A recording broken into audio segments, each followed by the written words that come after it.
Welcome, friends, to Family Revenge Secrets, a place where the wounds of betrayal are exposed and the long road to healing begins.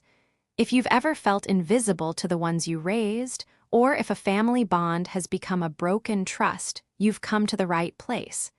Be sure to hit that subscribe button so you don't miss a single story of resilience. This is a story about a woman named Evelyn, a quiet woman of 60, with hands that told a history. They were not the hands of a painter or a musician, but of a mother, rough from years of scrubbing laundry, soft from years of holding a sleeping child. They were hands that knew how to give, and in that knowing, they were happy. Evelyn was, by all accounts, a woman living a golden age. Her husband, Robert, had passed 10 years prior, leaving behind a silence that had taken a long time to fill. But time, as it always does, had woven new threads into the tapestry of her life. Her small house on Elm Street was a testament to a life well lived. The porch swing hummed with the ghosts of afternoon chats, the garden bloomed with the patience of a woman who understood seasons, and the photos on the mantelpiece, a gallery of smiles, of graduations, of birthdays, told a story of love. Her greatest masterpiece, however, was her son, David. At 35, David was everything a mother could wish for. He was handsome, with his father's eyes and a kindness that seemed to be all his own. He was successful in his career as a marketing manager, a detail Evelyn never tired of sharing with her friends. She'd watch him on the phone, his voice a steady hum of confidence, and her heart would swell with pride. "He's all grown up," she'd tell herself, a bittersweet joy that only a mother could comprehend. Her life's rhythm was a gentle one. Mornings started with coffee and a crossword puzzle, a quiet ritual she shared with the rising sun. Afternoons were for tending to her roses, their petals as delicate and hopeful as the plans she held for her future. Evenings were for knitting, for listening to old jazz records, and for the weekly phone call from David. These calls were her lifeline, a reminder of the unbreakable bond between them. "How are you doing, Mom?" he'd ask, his voice a familiar comfort. "Oh, I'm just fine, honey. Quiet as a church mouse," she'd reply with a soft chuckle. And it was true. Her world was small, but it was full. It was a world built on the foundation of a lifetime of honest work and careful savings. Every dollar earned, every penny saved was not just money. It was a promise to Robert, to herself, and to their future. The account was her sanctuary, the number on the statement a silent, reassuring hymn. It represented a future free of worry, a life of simple pleasures, and the security of a legacy. It was the quiet sum of a woman's devotion, both to her past and her future. The money was a tangible thing, a comfort she could count on. She thought of it as her reward, a well-deserved reward for a life of hard work, for raising a good man, for being a good person. It was a symbol of her independence, her last piece of freedom. And in the quiet hum of her home, that freedom felt infinite. She never saw the shadow that was slowly creeping toward that light. She never considered the possibility that the very future she had built, penny by penny, could be seen by someone else not as a legacy, but as a resource. The thought of betrayal, especially from her own flesh and blood, was as alien to her as the idea of a tree walking. To Evelyn, her son David was the very definition of love and loyalty. He was her rock, her future. He was everything. He was a good son. He always remembered her birthday. He never missed a Christmas. He called her regularly. He said he loved her. What more could a mother ask for? In the quiet of her solitude, she never once felt alone, because she knew she had him. She had her son. She had her savings. She had her life. And she was living it. Happy, unaware. This is the beginning of Evelyn's story. A story that began not with a bang, but with a whisper. A story that started with the simple, beautiful, and utterly fragile illusion of a perfect life. A life that was about to be turned upside down by a single phone call and a son she thought she knew. The phone rang just as Evelyn was putting the finishing touches on her garden's rose bushes, the scent of fresh earth and sweet petals in the air. It was David. She answered with a smile already on her face, but his voice on the other end was different. It lacked its usual easy confidence. It was strained, a little too tight. "Hey, Mom, got a minute?" he asked. "For you, honey, I've got a lifetime," she said, her smile not faltering, but her heart began to flutter with a quiet unease. This wasn't the usual weekly check-in call. This was something else. He started by rambling about a new business venture, a chance to get in on the ground floor of a tech startup that would, he promised, be the next big thing. He spoke of innovation, market share, and potential profits in a language she didn't quite understand but trusted because it was coming from him. Then, the tone shifted. He confessed that the project was a few $100,000 short on its funding goal. He'd exhausted his own savings and every other option. He was on the verge of losing everything he'd worked for. His voice cracked with a vulnerability she hadn't heard since he was a boy, pleading with her after a bad grade. "Mom, you're my only hope," he said, and the words hit her like a physical blow. "I'm sorry, honey," she said, her voice soft with sympathy. "I wish I could help, but all I have is my retirement savings. It's for my future." "Mom, this is our future," he countered, his tone urgent. He painted a picture of their lives transformed. He'd pay her back with a percentage of the profits, enough for her to live like a queen. She'd never have to worry about a single bill again. He spoke of taking her on a cruise, buying her a new car, and finally taking care of her the way she'd always taken care of him. The fantasy was beautiful, woven with promises of gratitude and endless prosperity. He talked about how this was the culmination of his life's work, a testament to his ambition, a chance to finally repay her for everything she had sacrificed. He reminded her of the countless times she'd put his needs before her own, of the night she'd sold her engagement ring to pay for his college tuition, a sacrifice she had never mentioned to him. He used her own memories as weapons, wrapping them in a cloak of love and duty. Evelyn was torn. The money wasn't just money, it was her late husband Robert's legacy. It was the result of their shared dream for a peaceful retirement. The thought of taking it all out for an investment she didn't fully understand terrified her. But the thought of her son, her only child, failing, losing everything he had worked so hard for, was a fear she couldn't bear. Her heart, that wellspring of unconditional love, overruled her mind's caution. David was her son. He would never betray her. He had always been so good, so grateful. This was just a hurdle, a final test of his resolve. She pictured his earnest face, the face of the little boy who used to run to her for comfort, and her decision was made. "All right, David," she said, her voice trembling slightly. "I'll do it. I'll get the money for you." A breath of pure, relieved joy came through the phone. "Oh, Mom, thank you. You won't regret this. I promise. I love you so much." His gratitude was so genuine, so overwhelming that it washed away all her fear and doubt. She felt a surge of pride, a quiet elation. This was more than just a financial transaction. This was a testament to the bond between them. It was a leap of faith, an act of pure maternal love. She hung up the phone feeling lighter, like she had just performed her most important duty as a mother. She didn't need to see the spreadsheets or the business plans. She didn't need a lawyer to review the contract.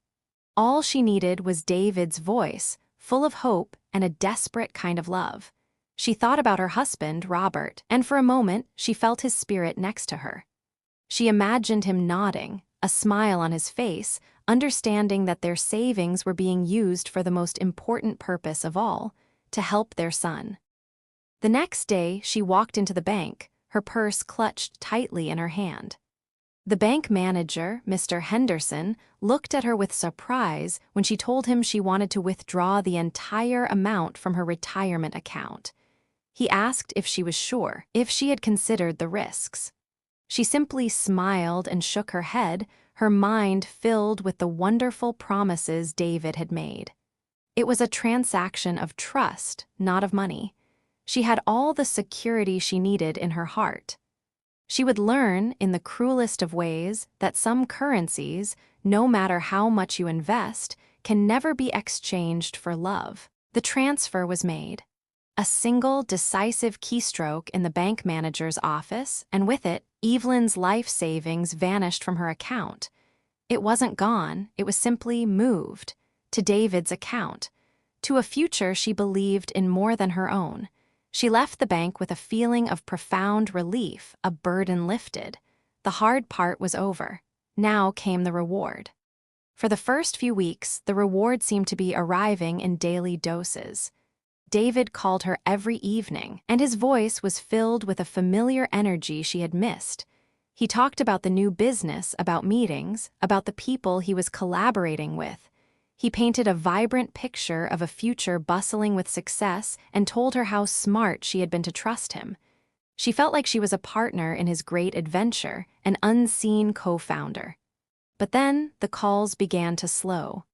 First, it was a skipped night. "I'm swamped, Mom," he'd text. "I'll call you tomorrow." She didn't mind, she understood. Success required hard work, long hours. A mother's patience was infinite. Then a whole week went by with nothing but a brief, hurried text. "Still swamped. Will call soon. Love you." The exclamation mark seemed to be doing all the heavy lifting. Evelyn started to worry. She'd check her phone constantly, its silent screen a small, cold window to her anxiety. She'd leave him voicemails, trying to keep her voice light and cheerful. "Just checking in, honey. Hope everything's going well. Call me when you get a chance." The chance never seemed to come. She began to notice other things, little cracks in the facade she had so carefully built. She called his best friend Mark to ask if he'd heard from David. Mark's reply was guarded. "He's busy, Mrs. Richter. He's got a lot going on." The use of her formal name instead of the friendly Evelyn was like a small slap. It told her more than his words did. The silence grew louder with each passing day. It was a silence that wasn't empty. It was filled with her own desperate questions. Was he okay? Was the business a failure? Had something terrible happened? The possibilities twisted and tangled in her mind, a knot of fear and doubt. She wanted to believe the best, but her instincts were screaming at her. Something was terribly, horribly wrong.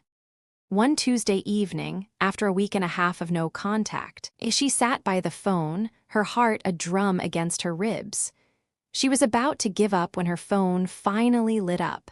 It was him. A wave of relief, so powerful it made her weak, washed over her. "David, oh honey, I was so worried. Are you okay?" She blurted out. There was a long pause on the other end, then a low sigh. "Mom, I'm fine. Look, I'm really busy right now. I just can't talk."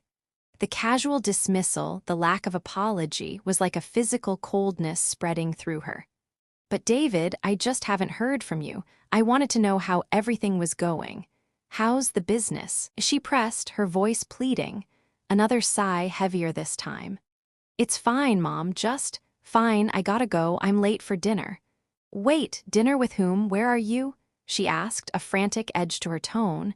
"It's just a business dinner. I'll call you later, bye." The line went dead. The familiar click in her ear was a sound she would come to know intimately. It was the sound of a door being slammed shut. She sat there, the phone still to her ear, the silence now a deafening roar. It was a silence filled not with a son's love, but with her own mounting terror. The golden future he had promised had begun to tarnish, and the darkness of doubt was closing in. The call ended with the cold finality of a slammed door, and Evelyn stood in her living room, her mind a whirlwind.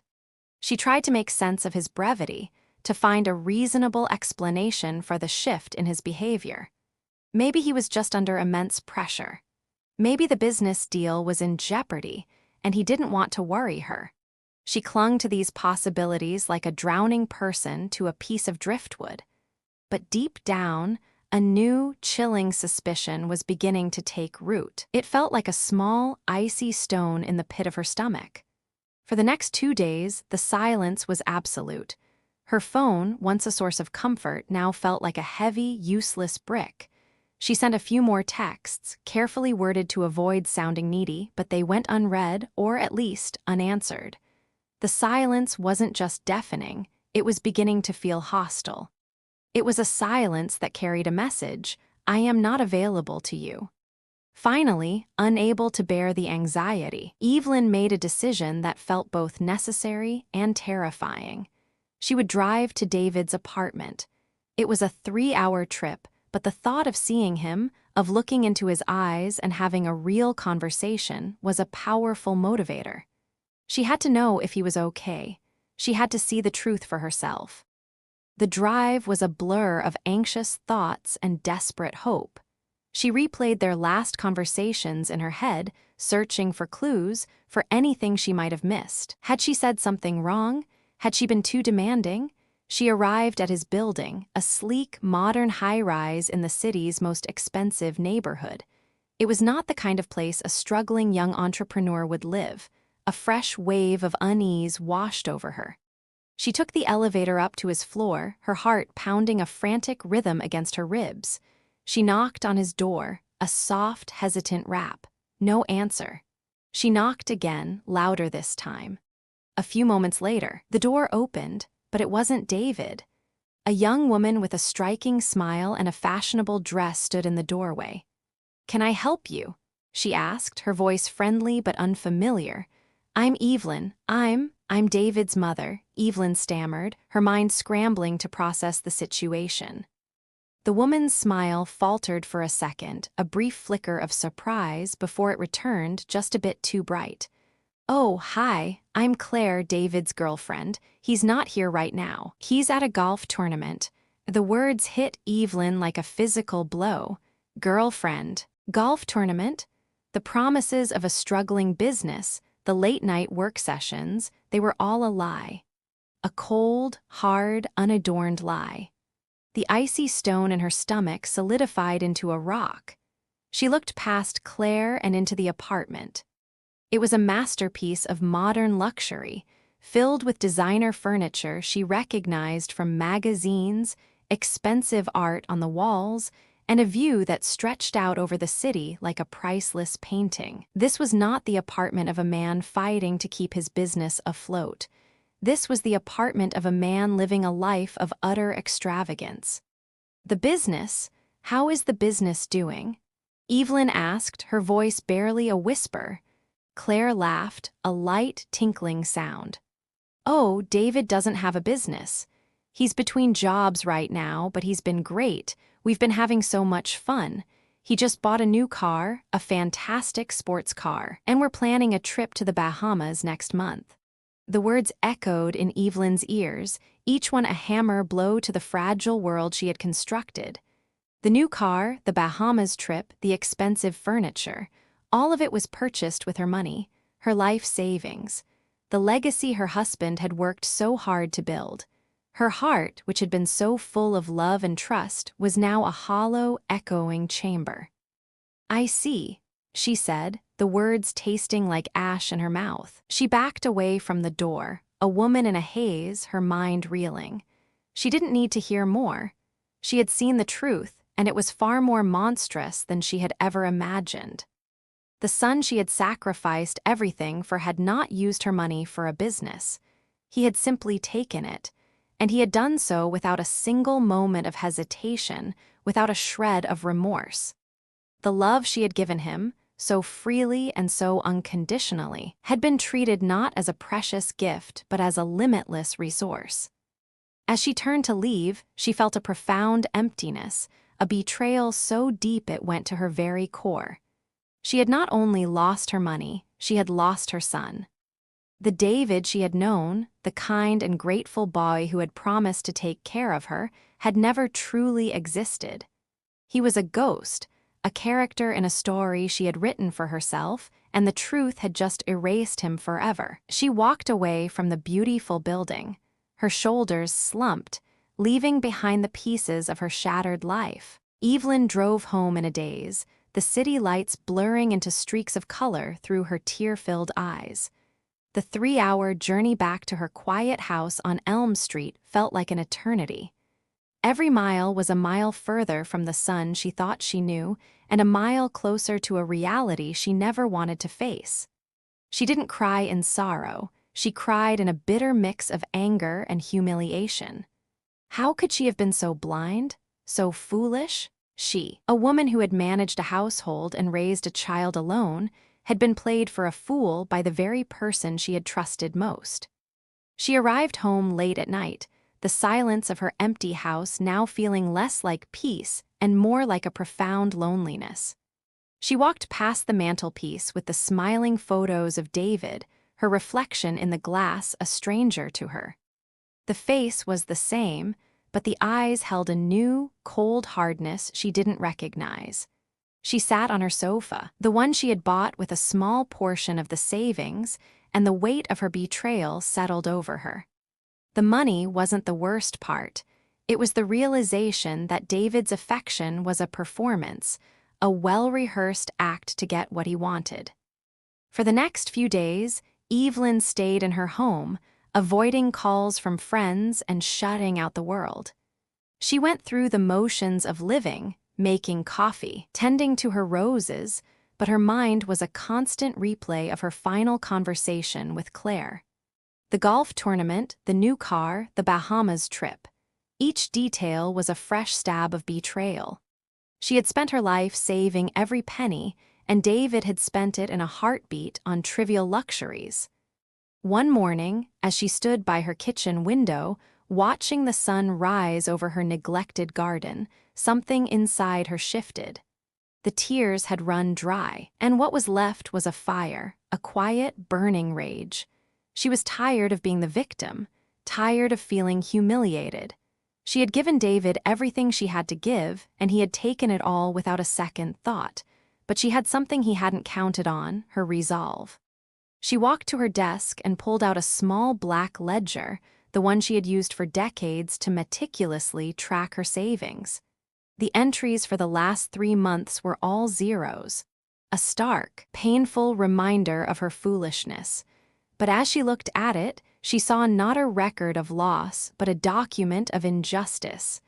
This wasn't just a personal tragedy, it was a crime. Evelyn picked up the phone, her hands steady for the first time in days. She called her neighbor, Martha, a retired lawyer who had always been a kind and pragmatic friend. "Martha," she said, her voice a little shaky but firm, "I need to talk to you. I need your advice." Martha listened with a quiet, genuine sympathy as Evelyn recounted the entire story, the request for money, the broken promises, and the shocking truth she had discovered at David's apartment. When she finished, there was a long silence on the other end of the line. "Evelyn," Martha said slowly, "what he did is called elder financial abuse. It's a federal crime, and it happens more often than you think. You have a right to get your money back, and more importantly, you have a right to your dignity." Martha's words were a lifeline. They validated Evelyn's pain and gave it a name. It wasn't just a family dispute, it was a legal wrong. For the first time, Evelyn felt a flicker of hope. She wasn't fighting a son anymore, she was fighting for justice. "What do I do?" Evelyn asked, her voice filled with a newfound determination. "First, you get a good lawyer," Martha replied. "Not a friend of a friend, but a professional who specializes in these kinds of cases. You have documentation, bank statements, records of the transfer. It's a strong start. But most importantly, Evelyn, you have to be ready to fight. This won't be easy. He's your son, and he will use that against you." The thought of fighting her own son in court was terrifying, but the alternative, living a life in the wreckage of his betrayal, was even worse. She knew this was the only path to reclaiming her life. Evelyn hung up the phone, feeling a profound sense of purpose. The tears were gone. The fear had been replaced by a cold, quiet fury. She had spent her entire life nurturing and protecting her son. Now, it was time to protect herself. Her journey to reclaim her life savings and her dignity had just begun. The days that followed were a blur of cold, hard realities. Evelyn, guided by Martha, had her first meeting with a family law attorney named Robert Weber. Unlike her son's lawyer in the other story, Mr. Weber was an older man with kind eyes and a reputation for defending the vulnerable. Evelyn sat across from him in his office, the stack of bank statements and transfer documents on the table between them. Mr. Weber listened intently as she recounted the betrayal, his expression a mix of professional focus and genuine sympathy. "This is a clear-cut case of elder financial abuse, Mrs. Richter," he said, his voice calm and authoritative. "Your documents are airtight. We have a clear paper trail showing a pattern of financial transfers, and we have the motive, a complete and utter betrayal of trust. We can file a civil suit immediately to freeze his assets and begin the process of reclaiming your funds." As Mr. Weber spoke, Evelyn felt the first glimmer of hope she had known in weeks. This wasn't about love or forgiveness anymore. It was about right and wrong. It was about justice. The emotional pain of the betrayal was still there, a dull ache in her chest, but it was now overshadowed by a fierce resolve. She was no longer just a mother. She was a victim seeking restitution. The next morning, Mr. Weber's office filed the lawsuit. The legal papers were served to David's apartment, a cold, official delivery that marked the end of any pretense of a family relationship. Evelyn waited for his call, bracing herself for the manipulative apologies or the furious accusations she knew were coming. The call came that evening, but it wasn't what she expected. "Mom, what is this? Are you serious?" David's voice was filled not with remorse, but with a righteous indignation. He didn't sound like a son who had betrayed his mother. He sounded like a man who had been unjustly accused. "David, you know what it is," Evelyn said, her voice steady. "I want my money back." "Your money? It was a loan, Mom, a business investment. You agreed to it." He shouted, the rage in his voice raw and ugly. "How could you do this to me, to your own son?" His words were a masterclass in deflection. He made her the villain, the one who was being unreasonable and cruel. He accused her of trying to ruin his life, of being bitter and unsupportive. But Evelyn, armed with the cold facts of the law, no longer fell for his emotional manipulations. "You didn't invest it, David. You bought a new car and went on vacation," she stated, her voice devoid of emotion. "I saw it. I went to your apartment." There was a long silence on the other end of the line. The brief moment of shock was followed by a chilling laugh. "You're a crazy old woman, Mom. You went to my house. You're delusional. I'll fight this. You'll get nothing. And then you'll have to live the rest of your life alone." The threat of loneliness, a fear that had haunted her for a decade since her husband's death, was his most powerful weapon, but it had no effect. She was already alone. The difference was that now she was fighting to be alone on her own terms with her dignity intact. Evelyn hung up the phone. She sat in her living room, her heart beating a steady, determined rhythm. The first battle was over, and she hadn't given an inch. She knew that the real war was just beginning, and that her son, with his sharp tongue and twisted sense of entitlement, would be a ruthless adversary. But she was ready. She had her lawyer, her evidence, and a resolve forged in the fire of his betrayal. The calm before the storm was over. The storm had just begun. The lawsuit was filed, and the day of the first hearing arrived with a cold rain that mirrored the mood in the courtroom. Evelyn, dressed in a simple but dignified gray suit, sat next to her attorney, Mr. Weber. Across the aisle, David sat with his own lawyer, a slick man with a suit that looked far too expensive for a man between jobs. David's face was a mask of feigned innocence, a look Evelyn knew all too well. The proceeding began, and Mr. Weber started by methodically presenting the case. He laid out the timeline of events, from David's desperate phone call to the bank statements showing the transfer of Evelyn's life savings. He spoke of the trust a mother places in her son, a trust that had been exploited for financial gain. Then, David took the stand. Seeing him there, under oath, preparing to lie about her, was one of the most painful moments of Evelyn's life. This was the boy she had raised, the child she had protected from every hurt. Now he was standing in a court of law, ready to hurt her with a cold-blooded precision. David's testimony was a masterpiece of manipulation.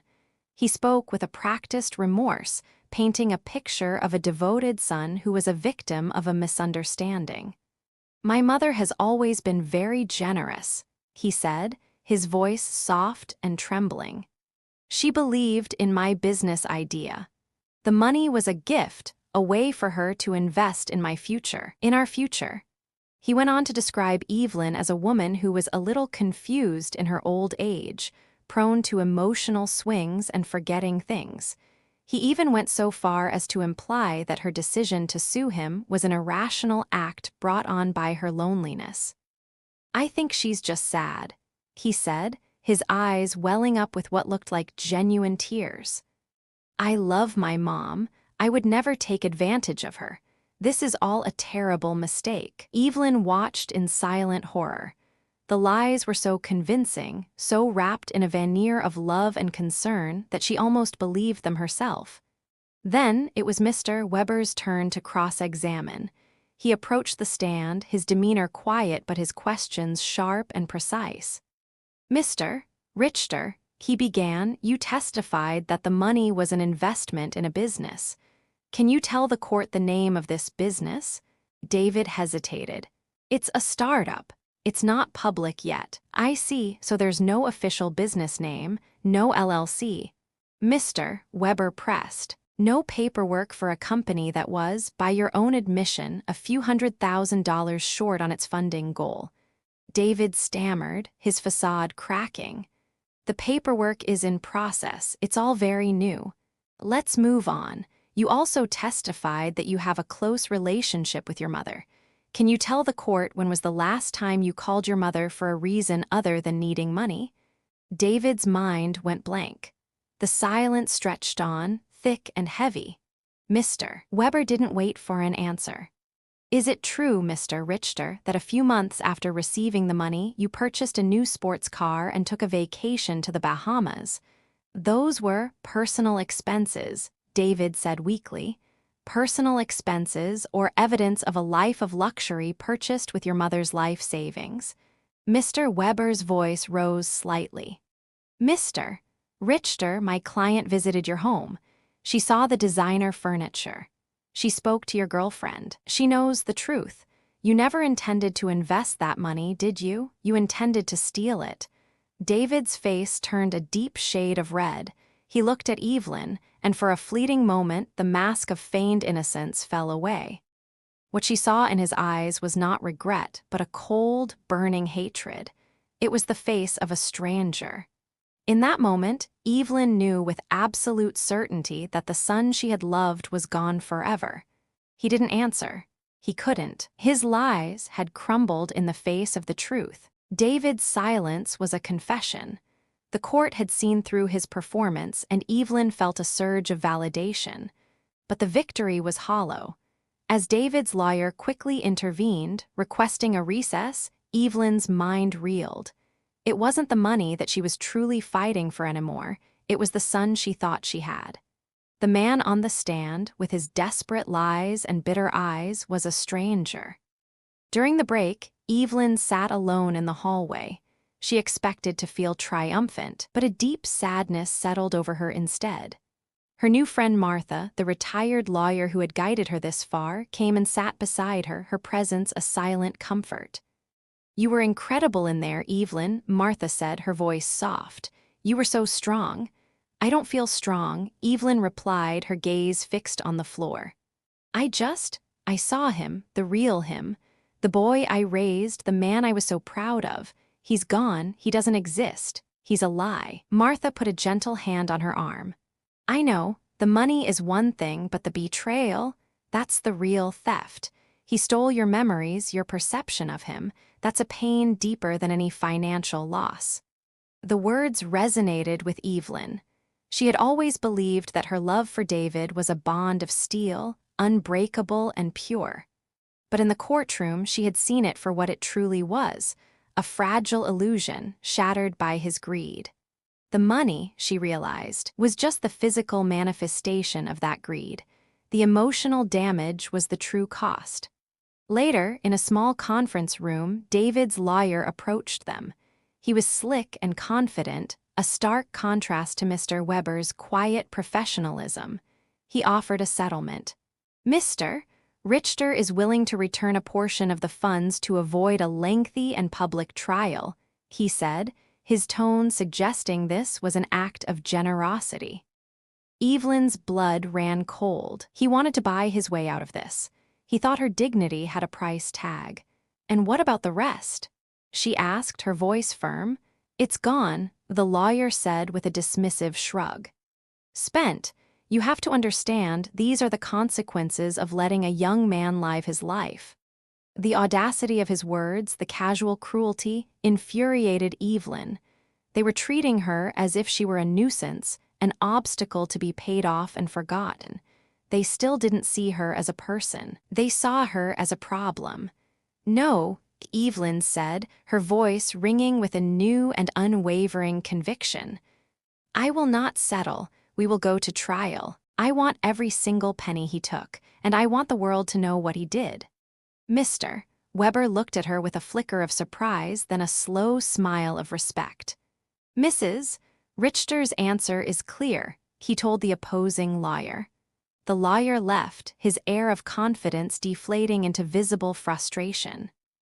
Evelyn knew her decision would drag this out, making it harder and more emotionally draining. It would be a full-scale war, but she was no longer fighting for money. She was fighting for a principle, for the thousands of other mothers who had been used and discarded. This was about justice, not just for herself, but for a silent army of victims.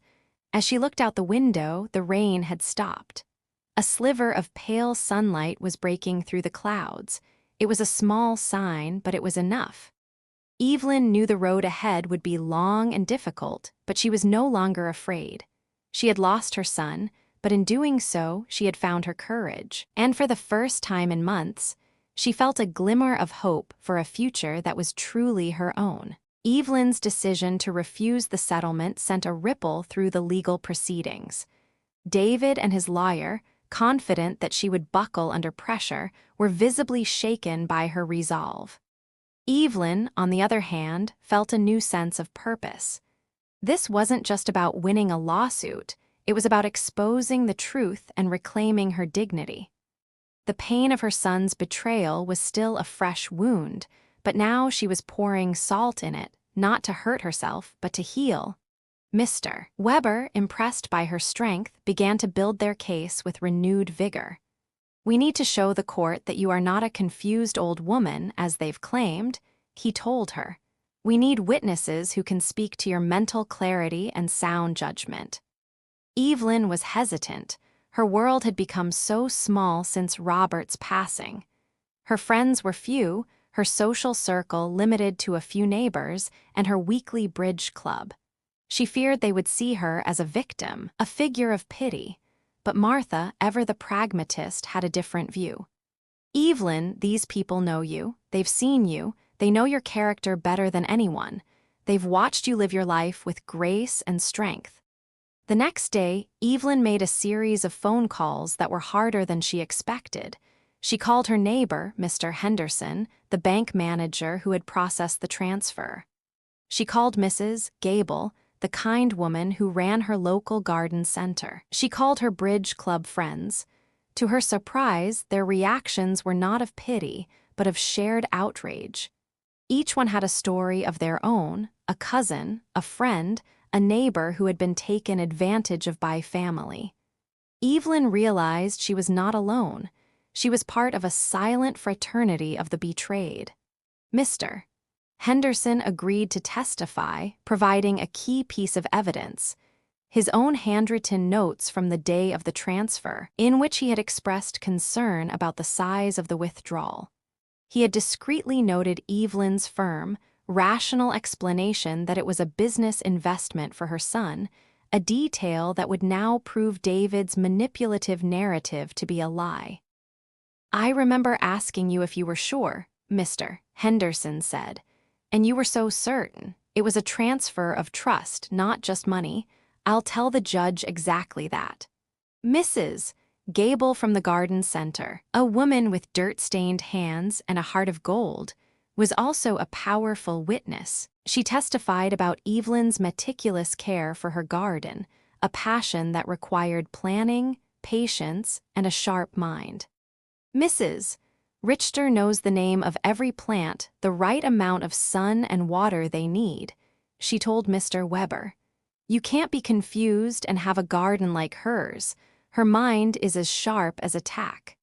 The most powerful testimonies, however, came from Evelyn's Bridge Club friends. They spoke not only of her mental acuity and her ability to outsmart them in a game of cards, but also of her emotional state in the months leading up to the lawsuit. They had seen her pride when she spoke of David's supposed business, and they had seen her quiet sorrow when his calls stopped. They were a Greek chorus of her emotions, chronicling the full arc of her joy and her pain.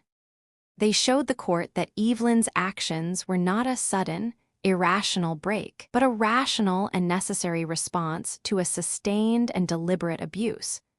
As the trial resumed, Mr. Weber presented these witnesses with a masterful touch. Their testimonies, simple and sincere, countered every one of David's polished lies. They were the voices of truth, of honest friendship, and of a community that had seen the manipulation firsthand. They turned Evelyn's quiet life into a powerful narrative of resilience and strength. When Mr. Weber asked Evelyn's friend, Susan, what she thought about David's claim of his mother being confused, Susan's response was a punch to the gut for the other side. Confused? The only confusion I saw was how she could have raised such a good boy only to have him turn into that. Her hand gestured vaguely towards David, who flinched. The courtroom erupted in a low murmur. David sat with a frozen, angry expression. He had expected to fight his mother and her lawyer, but he hadn't prepared to be confronted by her community, by the very people who had watched him grow up. He had seen them as invisible, as background characters in his story of success. But now, they were his accusers, their collective voice a powerful testament to his betrayal. The trial was no longer just a legal battle, it was a moral reckoning. The collective weight of Evelyn's witnesses was a devastating blow to David's defense. His lawyer, a man whose confidence had been built on a foundation of flimsy lies, looked increasingly flustered. The testimonies of Mr. Henderson, Mrs. Gable, and Evelyn's friends painted a portrait of a woman who was not only mentally sound, but who had acted with immense rationality and foresight. They had meticulously dismantled the confused old woman narrative and replaced it with a picture of a wise, albeit deeply hurt, woman. The final day of the trial was set for closing arguments. The air in the courtroom was thick with tension.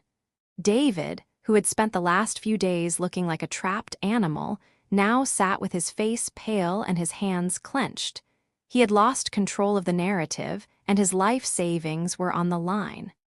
David's lawyer stood first. His voice, once smooth and persuasive, was now filled with a desperate edge. He tried to appeal to the emotional side of the court, speaking of the unfortunate breakdown of a family, and portraying Evelyn's lawsuit as an act of cold-hearted vengeance.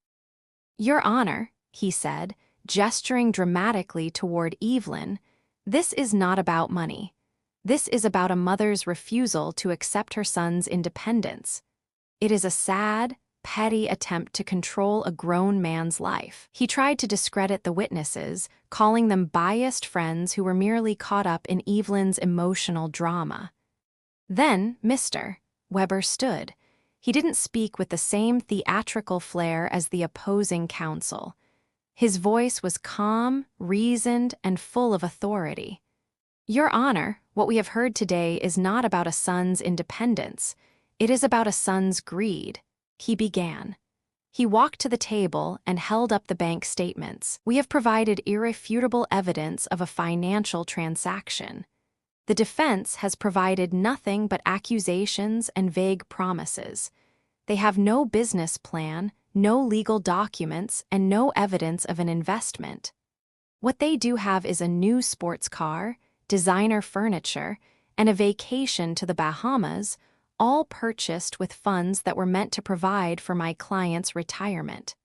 He then spoke of the witnesses. "The defense would have you believe that Mrs. Richter's friends are merely biased. I would argue that their testimonies are the only true, unbiased accounts in this entire trial. They are not paid professionals. They are simply people who know my client, who have witnessed her kindness, her strength, and her heartbreak. Their testimony proves not that Mrs. Richter is confused, but that she is a woman who, after a lifetime of giving, finally chose to stand up for herself." He turned to face the judge, his voice clear and firm. "Justice, in this case, is not about punishing a son. It is about protecting a mother. It is about upholding the principle that trust cannot be a commodity to be bought and sold. Mrs. Richter's life savings were not an investment in a non-existent business. They were a deposit of a mother's love, and that love was stolen. We ask this court to rule in her favor and to compel Mr. David Richter to return every single penny he took." The judge, a serious woman with decades of experience, listened to both arguments without a change in expression. She then retired to her chambers to deliberate. The minutes stretched into an hour, then 2. The silence in the courtroom was a living thing, heavy with anticipation. Evelyn sat still, her hands clasped in her lap. She felt a profound sense of peace. No matter what the judge decided, she knew she had won. She had reclaimed her voice and her dignity. She was no longer a victim, she was a survivor. When the judge returned, her face was a neutral mask, revealing nothing. She cleared her throat and began to speak. "After careful review of all the evidence presented, including financial documents and witness testimonies, this court has reached a verdict. It is clear that Mr. David Richter, acting with full knowledge and intent, deceived his mother, Mrs. Evelyn Richter. His claims of a business investment were found to be without merit, and his actions constitute a clear and premeditated act of elder financial abuse.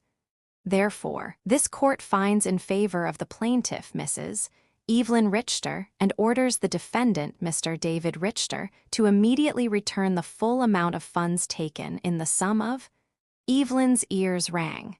The rest of the judge's words faded into a joyful hum. She had won. She had won it all. The victory wasn't just a legal one. It was a victory over her fear, over her pain, and over the betrayal that had nearly consumed her. She had proven that love cannot be bought, and that justice, when you fight for it, is a powerful force. The verdict was a lightning bolt of vindication. As the judge's words settled, a profound silence fell over the courtroom. David sat there, a portrait of defeat. The mask of entitlement had finally cracked, revealing the panicked, broken man underneath. Evelyn watched him, and for the first time she felt not anger, but a deep, quiet pity. He hadn't just lost the lawsuit, he had lost his dignity, his freedom, and any chance of reconciliation with her. His lawyer looked at him with a mixture of frustration and resignation. Outside the courthouse, the world felt reborn. The rain had stopped, and the sun broke through the clouds, painting the sky in hues of gold. Evelyn felt lighter, as if an enormous weight had been lifted from her shoulders. She had not only won back her money, she had won back her life. The money came back to her, every last penny. But she knew that simply putting it back in the bank wasn't enough. The money had been tainted by betrayal, and she needed to cleanse it to give it a new purpose. She started by taking back control of her life, piece by piece. She sold her house on Elm Street. It held too many memories, too many ghosts of the woman she used to be, the woman who had been so blind, so trusting, so willing to be a doormat.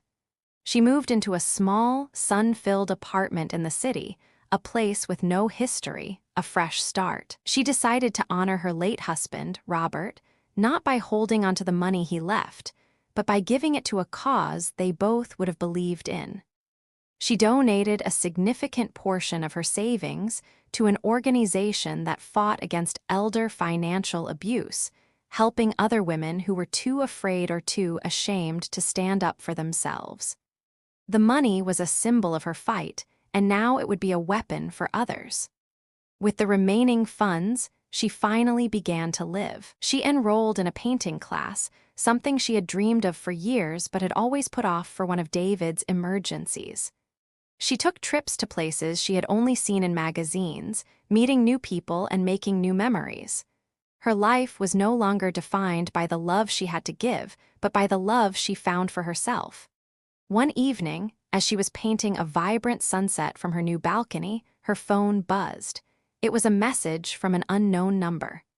"Mom, please, we need to talk. I made a mistake." The message was from David. She read it, but she didn't feel the familiar pull of her old self, the need to rescue him. She had saved him so many times, but he had never saved her. She deleted the message without a reply. For the first time, she felt no guilt. She was finally living for herself, not for him. She had learned a fundamental truth. True love never comes with a price tag, and true freedom is never too expensive. Her name is Evelyn. She is 61 years old, and she has finally learned that the most important person to love and protect is yourself. Thank you all for listening to Evelyn's story.